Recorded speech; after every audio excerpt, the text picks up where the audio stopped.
Olusisinkana lwa Pulezidenti Yoweri Kaguta Museveni n'abasuubuzi b'omu Kampala bwaliwo juzi wano oluwedde. Ebintu bingi nnyo ebyayogerwa.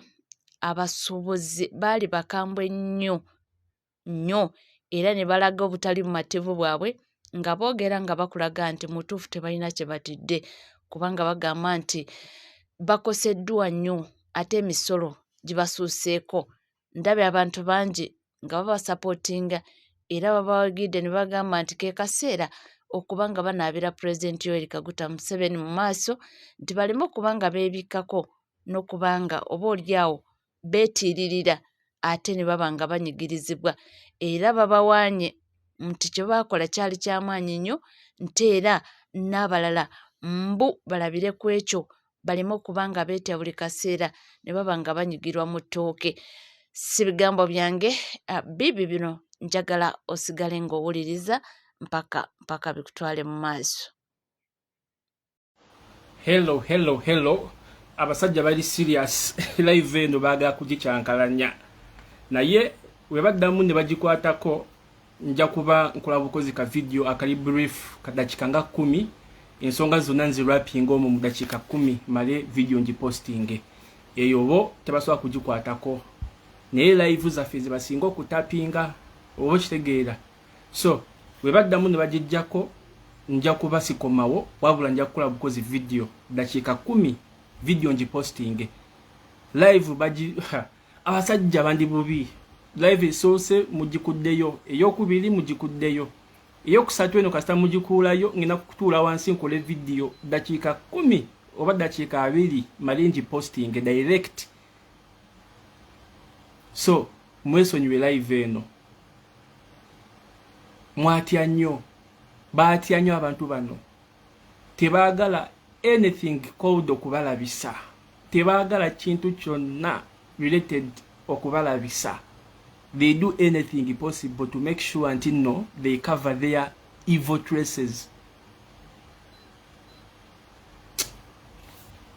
So but traders kyamakoze kyabadde kyakabi omanya times Museveni ono muba temuyina kufukamira wansi buli kaseera muba temuyina kuzingako mikono yesisa azifu Katonda mwebale okujjayo eddoboozi eryo erikambwemu kwe erisakaala kwegamba yatuuse ne time nalowooza nti oba mwagala mukuba bangi nnyo bavuddeyo ne bagamba nti no mwayogedde bubi simanya temuyina respect busimanya next time mumina okukozesa respect oba nga mulina kye mwagala nga bo nga bongera omusala nga bongera ebintu nga taxes. How comes they don't come ne beebuuzako ku bantu ne bongeza omusolo nga mungi nnyo. How comes tebabira ne respect eyo yagamba nti nno katugende twebuuzeko ku bantu bakola bukozi kwa. So don't expect any respect from us. Era ekyo kyemwakoze mwamulazeeko era kitegedde nti muli serious era ekintu ekyabaddewo olunaku olwo tekimutuukangako tabeerango tekimutuukangako entire life ye busimanya akunganiza abannayuganda agenda kwogera nabo ne bamuyisamu egaali ne bamulabisa ne boogera n'obusuugu without respect. Ekyo tekimutuukangako. Yavuddewo nga yena atidde yavuddewo nga akitegedde nti bannayuganda tebakyamutya one on one tikyalumbi ekyagamba nti no kasita bamuteeka mu ringi nga tewali mundu tewali ki yakikakasizza. So Museveni nga mwogera naye temuyina kuzingako mikono muba muyina okuleekaana muba muyina okujjayo obusungu muba muyina okujjayo obusungu bonna mu bumukubaawo ategere nti n'ensonga eri serious. You don't need to beg, you don't need to kneel down, you don't need to be like a slave. Oba yina okumulabisa oba yina okumugambira walaali sebo tetuli baana bo tokera ku matano tuwanga sente wane zituliisa oba yina okumugamba ebigambo ebinene ategeere oba tegeera ekintu ekyo. So awonabadde credit naye mwasudde mukko Museveni wabanga aina waze muba temwina kulya mmere. Museveni olwedde akimanyi nti no abantu abali mu Uganda tebamwagala. Abamwagala bali just 5%, and that 5% bamwagalako maja. That 5% bamwagalako money poch. Ekyo nakyo akimanyi. Era that 5% nabo abateekamu ssente basigalewo, because akimanyi kasita agana okubateekamu ssente basalirawo eddiiro. So Museveni wano watuuse akimanyi bulungi Ugandans don't love him. So wabanga alina kyategese, you don't need to eat food. That is a very very big mistake. Eba mistake nene nnyo.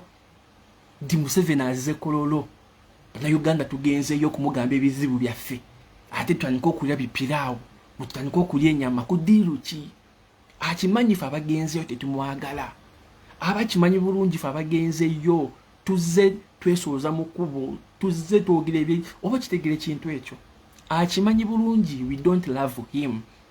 So eyo love eyokutuwa emmere muganda wange oba olina okwebeereramu mugende mu meeting mumale okwogera kye mwagala, ojja kulya emmere waka. Osobola okugula emmere nga meeting ewedde. Abasajja abo mutandika okuzira emmere yaabwe.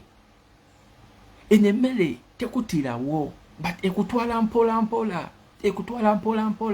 Kati abantu bameka abagenzeeyo mu yo meeting? Mubadde bangi nnyo. Kati imagine mwenna kasita mufa mubira mumuwonyeza. Abakimanyi kati mwe kasita mufa mu abantu abagenziyo oba mubadde bantu bibiri, abakimanyi nti nno mu basuubuzi imwe abadde balina ro. Abakimanyi nti mu basuubuzi egyo emitwe eminene gimaze okufa. Kati abakimanyi even if they add more taxes teri basuubuzi abajja okuvaayo okwekalakaasa, kubanga abali bakikola yabawa obutwa bafa baavaawo. So obutwa obwo tebutirawo, nkiddamu tebutirawo, naye bukuyonka mpola, bukulya mpola. Olaba embeera Ssejjirinya gy'alimu, that is the poison. Tekutirawo, naye obeera mu embeera hospital to hospital. Time etuuka nga tokyalina ssente eza ticket okugenda Nairobi, nga kyolina okukola kuzzayo obuza waka okutuke mpola mu kisenge kyo. Kuzayo waka kuziba kimanyi tewali ssente. Wano Uganda everything is tekyasoboka. Advice eriwo mu booking ticket mu mutwalira Aga Khan Hospital in Kenya. So yeyo embeera ya poison enaku zino eri mu Uganda tebatirawo, kakutwala mpola. So abasuubuzi mbegayiridde, not only basuubuzi, ene team oba nurses oba teachers, any team, any group of people in Uganda, we are going to meet Museveni. Temuli amele, emmere mujja kulya waka, emmere mujja kugula nga meeting ewedde. Bana basajja bakimanyi temubaagala. Museveni akimanyi bulungi imwe abalina emitwe minene, imwe baringirida okwekalakaasa okwo. So abakimanyi bulungi era mu mmere babateeramu kalyo kawulire. Omala kalya muganda wange obulamu bukyuka mpola. Omuntu abadde akolola steady otandika okukola nga omusayi guvaayo. Awo mwasuddemu. Tosobola kubanga onvuma, onsabula, tosobola kubanga ondabisiza buli wamu, ate ne mujje ewange ate munembafumbira emmere. Nembafumbira emmere ne laavu. Kudiiru ki? Era nabwe oba weesika mukko. So that is it. Don't eat food again. Don't eat Museveni's food again. So abasuubuzi eyo yokayoka mistake yokayoka gye mwasudde. So waliwo abasajja bana babiri abadde bazze ewa president, mubamanyi nenga those days bali bavuma president, abalala bamwogerera bubi. Basajjamu ababiri abadde mu office ya president njagala okubagamba nti nno tubamanyi president abimanyi bulungi mwayogera ebyekisiru ku president yabiraba naye ife ng'Abannayuganda tetugenda kukkiriza kamanyiiro kammwe in noop. This is high time that Ugandans mutandika okuscreeninga abantu bano. Bu MP Wagundi simanya Bashiru tiwali kye yakola temumukomyawo mumukube emiggo. Bu simanya Twaha Kagabo simanya Bukoto oba Bukoto East oba North bwakomyewo ku kitebe aze kufuna kaadi. Muganda wange mumukubirewo emiggo.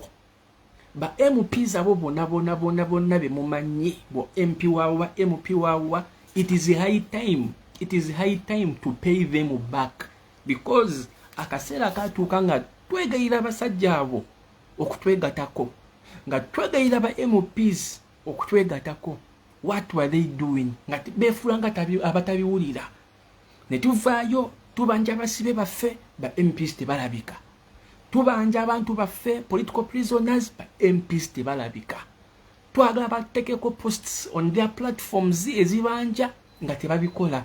Kati it is now high time bakitegedde nti kisanja kitandise okugwako bagenda tandika okuleta obukooti ku head office bajja batandika okutuwa ku busente abo futu soldier story ki ng'obuze bagenda kubikola mulye sente zaabwe naye temubaza bagenda kujja ku head office story ki gwe ng'obuze sokwa tekizike naye nga akusika eriyo because akimanyi campaigns are almost going to come. Muganda wange MP nga yakola ebyamanyanga.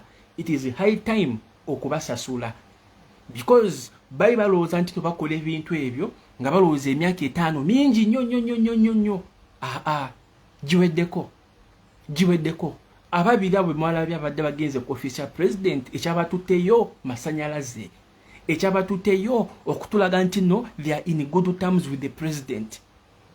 Ovanga ku bantu abo abaagala ebirungi nga kaseera katandise okugwako kati kaadi bazagala in good names mutandike okubalagira mubagambire walaali tubamanyi tetugenda kubakomyawo mubagambire walaali temubalimba MP azakwadde obusente mugambire walaali nti MP ekisanja kyo watuyisa bubi nnyo tetugina kuzza mugambire walaali so bakobo mbufulumiza kanjogere ku Half London because yabadde main topic of this video yasenze n'okundeeta Half London njagala weebereremu obere very keen about your movements. Abasajja bano batandise okuteeka mu target. Muganda waffe Masaba Media bamuliddewo so